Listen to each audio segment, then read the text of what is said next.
মেয়ের চুল এত বড় বড় হয়ে গেছিলো যে শেষমেশ পার্লারে নিয়ে যাওয়া ছাড়া উপায় ছিল না, তাই চলে গেছিলাম সায়নদার পার্লারে, বাইপাসের ওখানে, বোলপুর বাইপাসের ওখানে নতুন খুলেছে সায়নদা আবার। তো মেয়ে তো চুল কাটতে চাইছিল না, তাও জোর জবরদস্তি নিয়ে গেছিলাম চুল কাটতে। তো সায়নদা জিজ্ঞাসা করলো যে কীভাবে চুলটা কাটবো, তো আমি বললাম যে বড়ই থাকবে, এবার তুমি দেখো কেমন। তো সায়নদা বলে ঠিক আছে তুমি আমার উপর ছেড়ে দাও, আমি ঠিক কেটে দেবো। তো সায়নদা এরকমভাবে কেটেছে। তো মেয়ে তো খুব চিন্তার মধ্যে ছিল যে কেমন কাটবে না কাটবে, ও তো কাটতে ইচ্ছাই করছিল না, কান্নাকাটি করছিল। তাও যাই হোক কেটেছে চুলটা। এবার তোমরা দেখতে থাকো কেমন কাটে। সায়নদা তো খুব সুন্দর চুল কাটে, তোমরা যদি কেউ কাটতে চাও তাহলে অবশ্যই সায়নদার সাথে যোগাযোগ করতে পারো। তা অর্থাৎ তোমরা দেখো ভিডিওটা কেমন লাগে তোমাদের।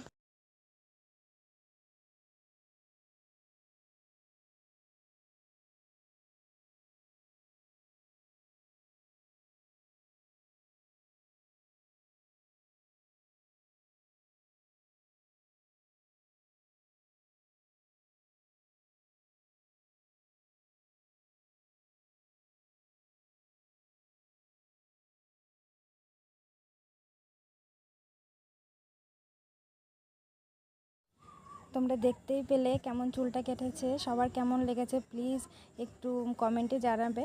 আর ভিডিওটা একটু লাইক আর সাবস্ক্রাইব করে দেবে প্লিজ প্লিজ প্লিজ, সবাইকে বললাম প্লিজ।